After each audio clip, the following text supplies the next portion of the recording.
Welcome back to my channel. তো চলে এসেছি তোমাদের দ্বিতীয় শ্রেণীর আমার বইয়ের প্রথম পর্বের 32 এবং 33 পাতার পড়া নিয়ে। আজকে দেখো এই পাতায় লেখা আছে সি অ্যান্ড সে, দেখো এবং বলো। তাহলে দেখো এখানে ছবি দেওয়া আছে এবং পাশে ইংরেজিতে ওয়ার্ড লেখা আছে, কোনটার কি মানে হবে সেগুলো আমাদেরকে সুন্দর করে জানতে হবে। তাহলে দেখো প্রথমে লেখা আছে HAIR, হেয়ার। হেয়ার মানে হচ্ছে চুল, কেমন? মাউথ, মাউথ মানে মুখ বা মুখ গহ্বর। নেক, নেক মানে হচ্ছে গলা। চেস্ট মানে হচ্ছে বুক বা ছাতি। অ্যাবডোমেন, অ্যাবডোমেন মানে হচ্ছে তলপেট, কেমন? নি, নি মানে হচ্ছে হাঁটু। আর ফুট মানে হচ্ছে পা বা পায়ের তলদেশ বা পায়ের পাতা, ঠিক আছে? পায়ের পাতা বা পায়ের তলদেশ, কেমন? এরপরে দেখো এদিকে আছে হেড। হেড মানে হচ্ছে মাথা। এলবো, এলবো মানে হচ্ছে কনুই। লেগ মানে হচ্ছে পা। আঙ্কেল মানে হচ্ছে গোড়ালি, আবার হিল মানেও হয় কিন্তু গোড়ালি, কেমন? আর টো মানে হচ্ছে পায়ের আঙুল।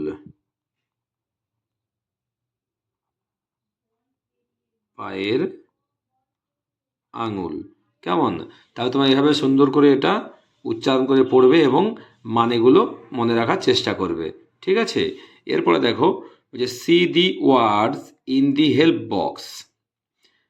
সি দি ওয়ার্ডস, ওয়ার্ডসগুলো দেখতে বলেছে, এই যে হেল্প বক্সে লেখা আছে fill in the gaps correctly, এবং এই গ্যাপগুলো সুন্দর করে পূরণ করতে হবে।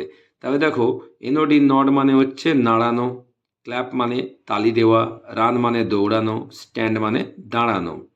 তাহলে এখানে কি লিখতে পারি? একে I dash my hands, I clap, আমি হাততালি দিতে পারি আমার হাত দিয়ে, তাই তো? আই ক্ল্যাপ মাই হ্যান্ডস, আমি হাত দিয়ে তালি দিতে পারি। I dash my head, I nod, I nod my head, আমি আমার মাথাটি কি নাড়াতে পারি এদিক ওদিক। I dash on my legs, আমি দৌড়াতে পারি আমার পায়ের সাহায্যে বা আমার পা দিয়ে, তাহলে আই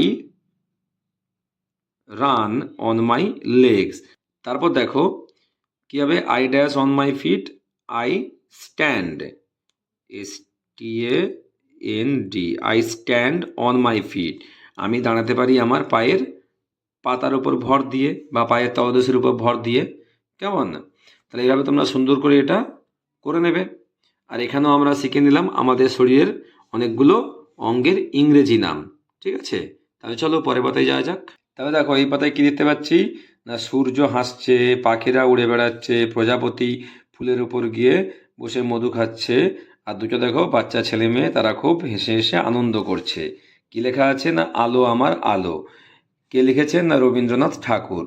তাহলে রবীন্দ্রনাথ ঠাকুরের লেখা এটা একটা গান, কেমন? তোমরা গানটি সুন্দর করে গাওয়ার চেষ্টা করবে, কেমন? এবং যারা হারমোনিয়ামে গাইতে জানো তারা সুন্দর করে হারমোনিয়াম বাজিয়ে গানটি স্কুলে সবাইকে শোনানোর চেষ্টা করবে, কেমন? এটা খুব সুন্দর গান, সুন্দর করে গাইবে। আলো আমার আলো গো, আলো ভুবন ভরা, আলো নয়ন ধোয়া আমার, আলো হৃদয় হরা।